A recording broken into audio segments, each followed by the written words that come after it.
This is DHR2. So, I was going to do live stream here, but the service in Atlantic City Hotel is trash. Sorry, I just had to throw that out there. But we're here to discuss looking back at the last decade of the 2010s, and some are good, some are bad, and some are just downright depressing.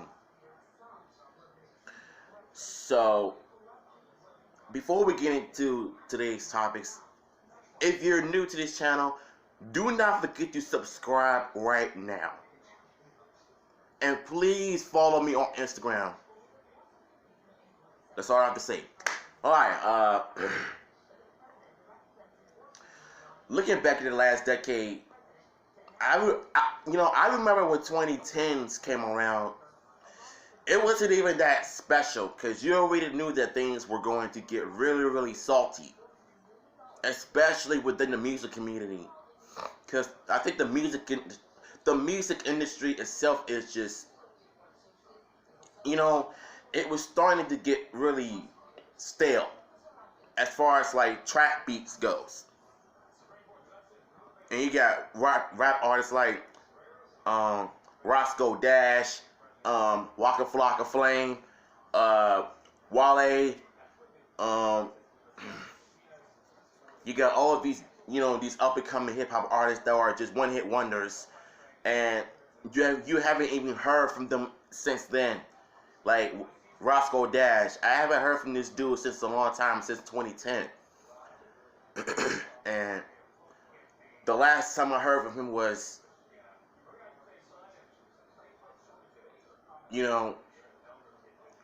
that was 2010.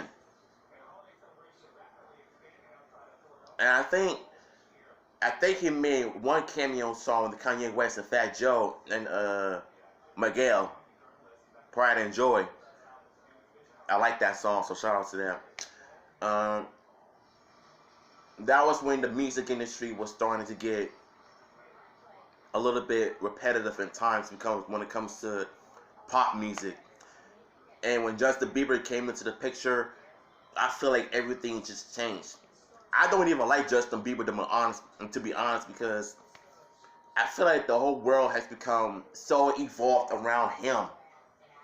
And I just think that everything was going to suck afterwards. And not only with the music industry, but with the WWE as well. I mean, it all started when they did this whole thing with the Streak versus Career match between Undertaker and Shawn Michaels. And Shawn Michaels was no longer wrestling anymore. He was in the Hall of Fame in 2013, I guess. No, in 2011, I believe. So, I think for me, Shawn Michaels' career, it was fun while it lasted, from the late 80s, then the 90s, and the 2000s. Because Shawn Michaels has been in the game for a long time, and it really goes to show you that, yeah, it's really like that. So, and then, and then they did this whole thing between Undertaker and Triple H, not once, but twice. So, I really felt like this is when things were starting to go downhill within the WWE. They got real PG around 2013. They changed the logo, and I feel like they've gotten so childish in times, and that's why it was hard for me to watch the company anymore, and it just sucked all together. I'm sorry to say this, but it just did. So, and the reason why I'm getting into the negatives part, because this is when the 2010s were really becoming the most horrible years in the last decade. But,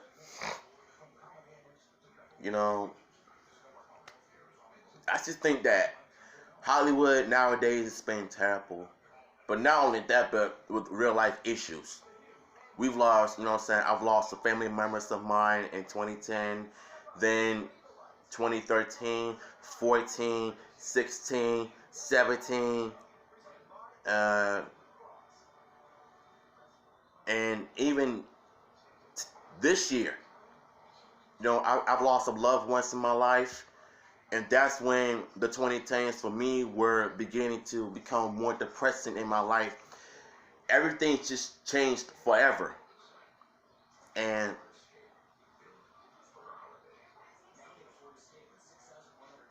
and let me get into the worst part about the 2010s. It's Hollywood. I feel like nowadays Hollywood feels the need to just add politics and movies and stuff that's just gonna make people wanna just turn off. And I mean, it is just embarrassing, to be honest. And it's just ridiculous.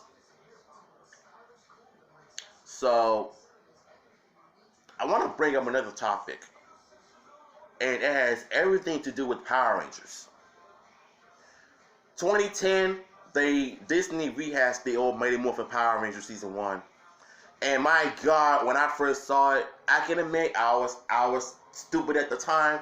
I was drawing the backgrounds of each Ranger, what it represents, the whole comic book background and stuff, and I was one of those dumb ones that actually liked it.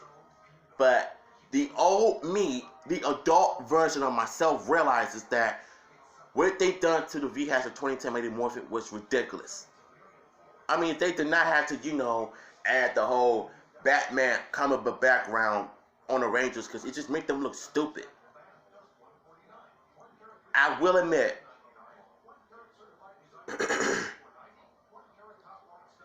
the only thing I like about the 2010 version was the intro. Everything else, no.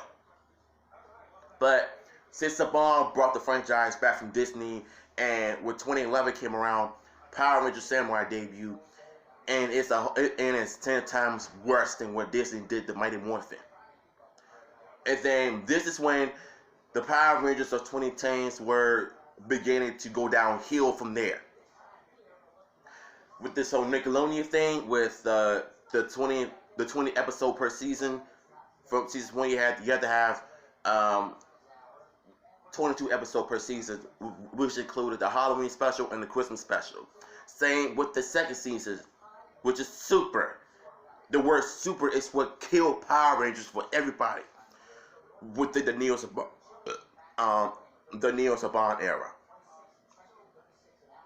Ever since then, they just got stuck doing the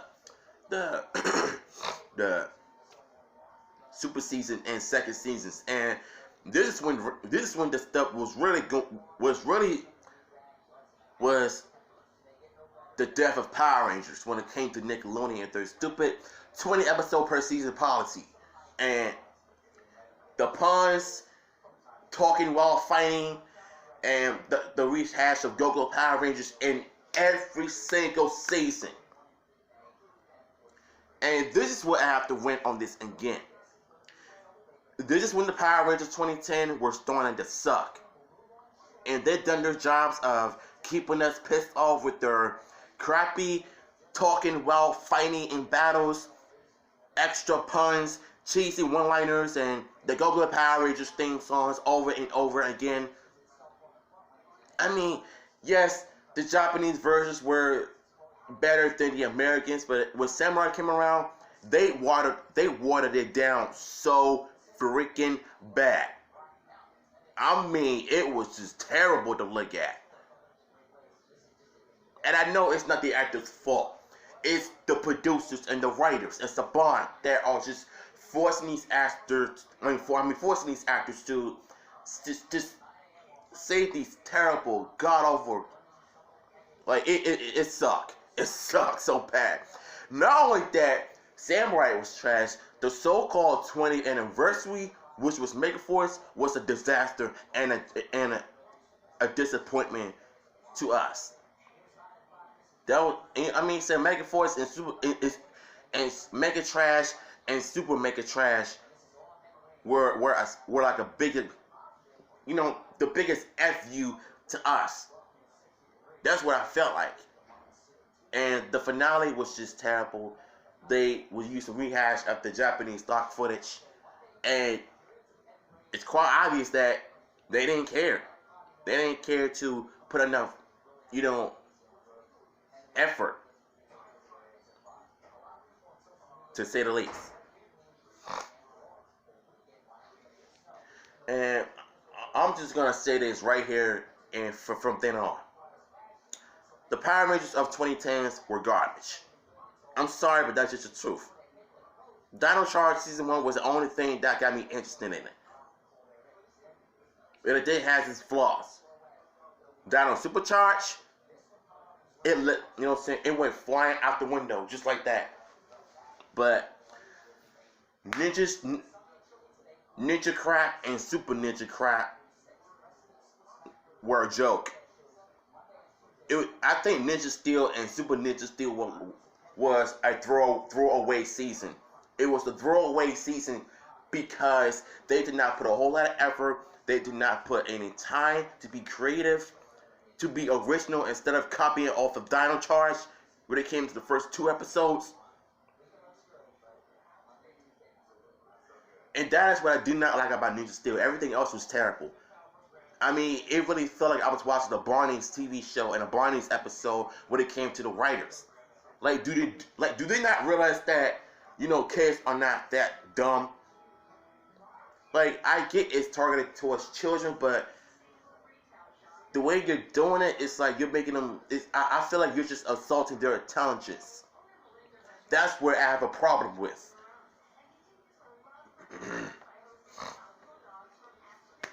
So then comes the biggest bombshell when Saban sold the rights to Hasbro, the toy company that are responsible for the Marvel Legends, the Transformers figures, My Little Pony and stuff, you name it, including their TV shows. But not only that he wanted to sell the rights to Hasbro when it comes to the toys, they want the whole thing. Movies, TV shows, action figures, you name it. So everything that Hasbro does is on Power Rangers. It's their brand, it's their franchise. And when I heard about it, I was ecstatic. I was happy that Hasbro was willing to step in and take over and change everything that we hated about the Neo Saban era. And boy, did they deliver when it came to Beast Morpher's first episode. And I did my reviews of it. You guys can check it out. It's in my playlist, on Power Rangers playlist. It's all there. And I feel like Beast Morphers saved Power Rangers. They fixed Power Rangers for what we hated about the Neo Saban era. They were a few, but I heard somebody said that Beast Morphers was going to be. They said that Beast Morphers was going to be the Neo Saban era season, but ever since they bought the rights to Hasbro. But get this, I heard that starting next month of 2020, Saban's name will no longer be around Power Rangers. So it's basically going to be just Power Rangers, Hasbro's Power Rangers. Same with the Disney. So if anybody could just do some great things with Power Rangers, it's definitely Hasbro. So I will be back in part 2 of looking back at the last decade. And make sure you guys stay tuned. I'm gonna do some collaborations with some with my cousins very soon. And yeah, make sure you guys be on the lookout. So yeah, this is your boy DHR2, and I'll see you in my next video. Peace out.